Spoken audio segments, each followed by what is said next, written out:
आज हम भौतिक विज्ञान शिक्षण में कॉन्सेप्ट मैपिंग यानी अवधारणा मानचित्रण यानी संकल्पना मानचित्रण के बारे में जानेंगे कि कॉन्सेप्ट मैपिंग क्या है।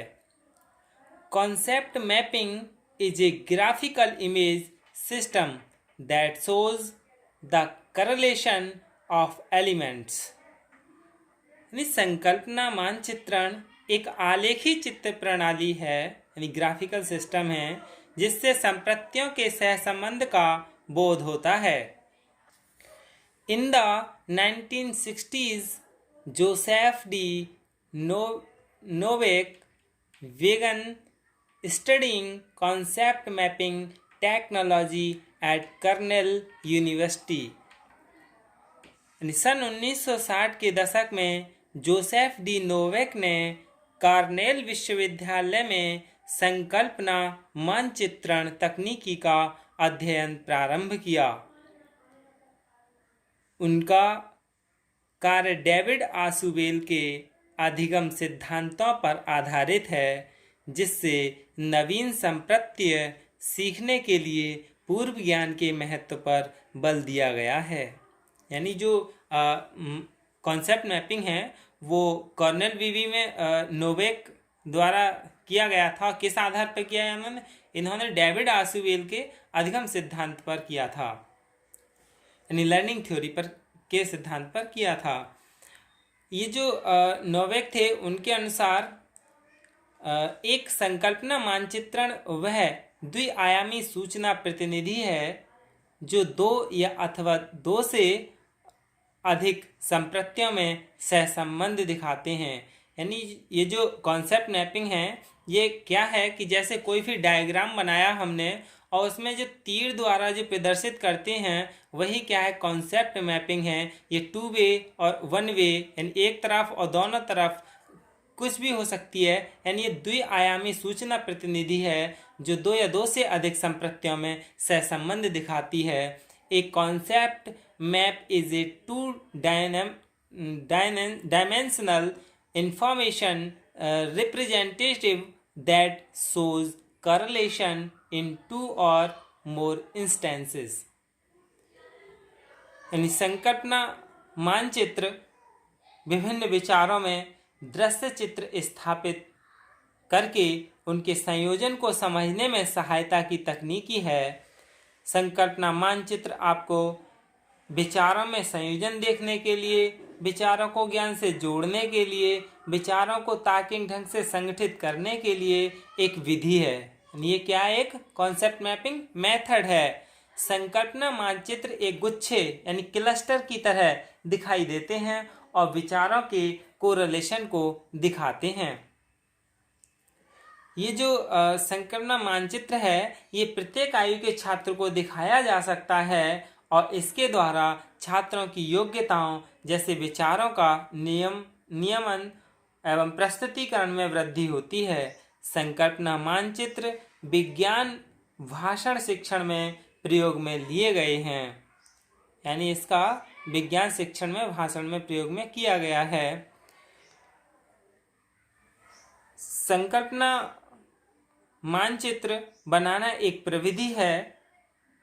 इसमें आपके अधिगम और बोध के लिए ज्ञान की वृद्धि का संगठन किया जाता है। प्रत्येक यानी जो भी है जिसमें विचारों का संगठन करना और सहसंबंध दिखाया जाता है। संकल्पना मानचित्र के उद्देश्य जान लेते हैं कि इसका उद्देश्य क्या है, क्यों इसका प्रयोग किया गया है। यानी संकल्पना मानचित्र के उद्देश्य objectives of the concept map. सबसे पहला उद्देश्य तो यही है कि टू डेवलप इनोवेटिव आइडियाज यानी नवीन विचार विकसित करने के लिए। यह कॉन्सेप्ट मैपिंग जो है ये नए विचार को विकसित करने के लिए है कि किसी प्रत्यय को, किसी कॉन्सेप्ट को किस तरह से समझाया जाए, किस तरह से बनाया जाए, किस तरह से ज्ञान को संगठित किया जाए या किस तरह से शो किया जाए ताकि दूसरा आसानी से समझ जाए। ये कॉन्सेप्ट मैपिंग एक नए विचार विकसित करती है। दूसरा है टू आउटलाइन कॉम्प्लेक्स स्ट्रक्चर,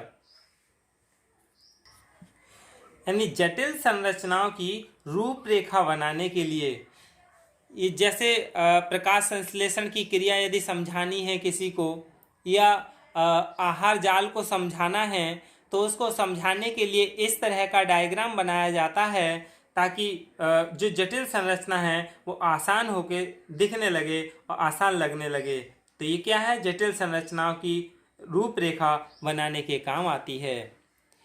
अगला है फॉर कम्युनिकेटिंग कॉम्प्लिकेटेड आइडियाज, यानी कॉन्सेप्ट मैपिंग जो है वो जटिल विचारों के संप्रेषण के लिए है। यानी जो जटिल विचार हैं और उनको हम शो करना चाह रहे हैं, किसी को समझाना चाह रहे हैं जटिल विचार को, तो उसके लिए क्या करना होगा, हमें डायग्राम बनाकर एरो यानी चित्र के द्वारा, तीर के द्वारा प्रदर्शित करके आसान करके समझाया जाता है। अगला है to learn clearly why integrating new and prior knowledge, यानी जो कॉन्सेप्ट मैपिंग है ये नवीन और पूर्व ज्ञान को एकीकृत करके स्पष्टता से सीखने के लिए प्रयोग में किया जाता है। यानी जो हमारे नए विचार हैं और जो पूर्व विचार यानी पूर्व ज्ञान हैं, उन सब के लिए एकीकृत करके यानी एक जगह जोड़ के स्पष्ट तरीके से सिखाने के काम आता है। यानी ये क्या कॉन्सेप्ट मैपिंग है। अगला है टू एड इन रियलाइजेशन, यानी बोध में सहायता के लिए। ये क्या है कि बोध में सहायक है, किसी के लिए समझ में नहीं आ रहा है तो आप उसके लिए डायग्राम के माध्यम से बहुत आसानी से समझा सकते हैं। इसका प्रयोग सबसे ज़्यादा विज्ञान विषय में ही किया जाता है। अगला है to diagnose the idea fallacy, यानी विचार भ्रांति के निदान के लिए। यानी जो विचारों में भ्रांति फैली हुई होती है उसको निदान करने के लिए कॉन्सेप्ट मैपिंग का प्रयोग किया जाता है। तो कॉन्सेप्ट मैपिंग क्या है, यह एक किसी व्यक्ति द्वारा ज्ञान किस प्रकार संगठित किया जाता है, ऐसी स्थिति को संकल्पना मानचित्रण द्वारा प्रस्तुत किया जाता है। यानी संकल्पना मानचित्रण संज्ञानात्मक संरचना के द्विआयामी चित्रण हैं जो किसी विषय या प्रकरण के संप्रत्यों की श्रेणीबद्धता तथा अंतर संबंध दिखाते हैं। यह प्रदर्शित करते हैं कि व्यक्ति किस प्रकार ज्ञान को संगठित करता है। तो अब हम इसका उदाहरण रूप में यानी नेक्स्ट टाइम हम इसका उदाहरण रूप में समझेंगे कि किस तरह से कॉन्सेप्ट मैपिंग का प्रयोग किया जाता है। धन्यवाद।